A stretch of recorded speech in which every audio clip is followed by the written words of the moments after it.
जय श्री राम। భారత మాతా की జై। అందరికీ నమస్కారం। ఈ మధ్యన మన వైసీపీ నాయకుడు మన ముఖ్యమంత్రి అయినటువంటి శ్రీ వైఎస్ జగన్మోహన్ రెడ్డి గారు కొత్తగా భూమి యాజమాన్యపు యాక్ట్ అంటే ల్యాండ్ టైటిలింగ్ యాక్ట్ అనే దాన్ని తీసుకొచ్చారండి। దీన్ని అమలు చేయడానికి దీన్ని ఆల్రెడీ అమలు అవడానికి 2022 అక్టోబర్లోనే దీన్ని రూపాంతరం చెందింది। ఇదిగోండి, the Andhra Pradesh land titling act 2022। దీని ఉద్దేశం ఏంటంటే ఆంధ్రప్రదేశ్ రాష్ట్ర ప్రభుత్వం పోయిన నెలలో అమల్లోకి తెచ్చిన ఏపీ ల్యాండ్ టైటిలింగ్ యాక్ట్ అంటే ఆంధ్రప్రదేశ్ భూమి హక్కుల చట్టం ప్రజల పాలిట యమపాసం కాబోతుంది। స్వతంత్రం వచ్చిన 75 ఏళ్ల పాటు ప్రజలతో మమేకమై సేవలు చేసే రిజిస్ట్రేషన్ వ్యవస్థ, రెవెన్యూ వ్యవస్థ, న్యాయ వ్యవస్థ ఇక ముందు మూతపడబోతున్నాయి। పైన తెలిపిన చట్టం ప్రకారం భూ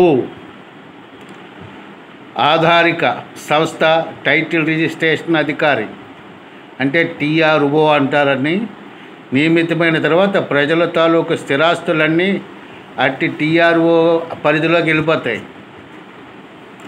మీ అమ్మాయికి మీరు పొలం ఇస్తూ దాని పట్ల దస్తావేజు రాయించాలంటే ఆ TRO నుంచి అనుమతి పొందాలి। మీ అవసరాలకి మీ ఆస్తి అమ్ముకోవాలన్నా TRO అనుమతి కావాలి।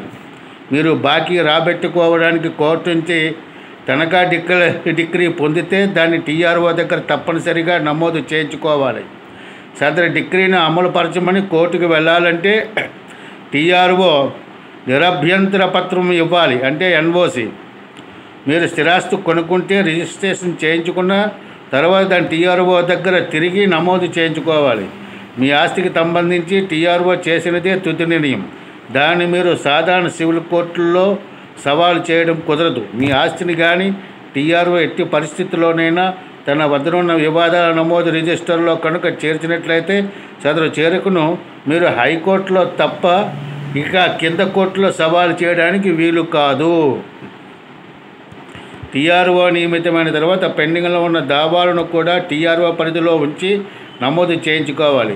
మీకు భిన్నంగా ఏదైనా కోర్టు తీర్పు వచ్చిన తర్వాత మీరు సదరు తీర్పును పై కోర్టులో అప్పీల్ చేయాలనుకుంటే TRO దగ్గర ముందు నమోదు చేయించుకొని సదరు ధృవపత్రమును సదరు అప్పీలుతో జతపరిచి మాత్రమే అప్పీల్ చేసుకోగలుగుతారు। పై సందర్భాల్లో ఆ TRO కనుక మీ వివాదాన్ని నమోదు చేసి సర్టిఫికెట్ ఇవ్వకపోయినట్లయితే మీరు వేసిన దావా కానీ అప్పీల్ కానీ చెల్లకుండా పోతుంది। మీ ఆస్తికి సంబంధించి మీరు ఎవరికైనా పవర్ ఆఫ్ అటార్నీ ఇస్తే సదరు విషయాన్ని TRO దగ్గర నమోదు చేయించుకోవాలి। ఇన్ని మాటలు అనవసరం। మీ ఆస్తికి సంబంధించి ఇక ముందు మీరు ప్రతి క్షణము TRO చుట్టూ బ్రతకవలసి ఉంటుంది। సదరు TRO మాత్రం స్థానిక శాసనసభ్యుడు లేదా పార్లమెంటు సభ్యుడు అంటే ఎమ్మెల్యే MP చేతిలో ఉంటారు। అధికార పార్టీకి కొమ్ము కాస్తూ ఉంటారు। ఇక ముందు ప్రతి పౌరుడు బ్రతుకు బానిస బతుకుగా మారిపోతుంది। ఎందుకంటే మనం పొలం అమ్మాలనుకోండి, ఎమ్మెల్యేకి లంచం ఇవ్వాలి, ఎంపీకి లంచం ఇవ్వాలి, TROకి లంచం ఇవ్వాలి। వీళ్ళందరికీ ఇచ్చాక గజం 100 రూపాయలు అనుకోండి, మీకు మిగిలింది 10 రూపాయలు మాత్రమే। అదే పుచ్చుకోకపోతే అది కూడా వాళ్ళు దుబ్బుతారు। ఆ విధంగా యాక్ట్ని తీసుకొస్తున్నాడు ఈ జగన్మోహన్ రెడ్డి। మాకు అమ్మఒడి డబ్బులు ఇచ్చాడు, అప్పఒడి డబ్బులు ఇచ్చాడు, నాన్నమ్మఒడి డబ్బులు ఇచ్చాడు అని చెప్పి మీ ఆస్తులన్నీ కూడా వాళ్ళు దొబ్బడానికి ముందే ప్లాన్ వేశాడు। అందువల్ల దయచేసి ఈ ఎన్నికల్లో వాడిని ఓడించి మన బ్రతుకులు మనం బతికేటట్టు మన ఆస్తులు మనం కాపాడుకోవాలి। చెత్త పన్ను వేసాడు, మీకు గుర్తులేదా? అలాగే బెడ్రూమ్ పన్ను వేసాడు, బాత్రూమ్ పన్ను వేసాడు, అన్ని పనులు వేస్తున్నాడు। కాబట్టి మీరు ఎక్కడైనా తగు నిర్ణయం తీసుకుని వచ్చే ఎన్నికల్లో ఈ వైసీపీ ప్రభుత్వాన్ని పూర్తిగా ఓడించి మన ఆస్తులు మనం కాపాడాలి। లేకపోతే మీ ఇల్లు మీ పేరు మీద ఉండదు, మీ భూములు మీ పేరు మీద ఉండవు, మారిపోతాయి। మీరు తెలుసుకునే లోపు ఇంకొకరి చేతుల్లోకి వెళ్ళిపోతాయి. వాళ్ళు తిరిగి పోలీసులతో వచ్చి మీ ఆస్తుల్ని మీ యొక్క ఇంటిని స్వాధీనం చేసేసుకుంటారు. మీరు చేయవలసింది ఏమీ లేదు, నడి రోడ్డు మీద పడి అడుక్కుని తినాలి. ఇది మన బ్రతుకులు ఇలా తయారవుతున్నాయి ఆంధ్రప్రదేశ్లో. ఈసారి కానీ వచ్చాడంటే మనము మన జీవితాలన్నీ కూడా బానిస జీవితాలు అయిపోతాయి. ఇది మీరు గమనించుకోండి. దయచేసి ఈ యాక్ట్ పోవాలి అనుకుంటే తప్పనిసరిగా ఓడించాలి. అందరూ వెళ్ళి ఓటు వేసి ఈ వైసీపీ ప్రభుత్వాన్ని పూర్తిగా ఓడించండి. ఆ పార్టీలో ఎవడో నాయకుడు మంచివాడు ఉంటాడు అనుకోండి, వాడికి ఓటు వేయకండి.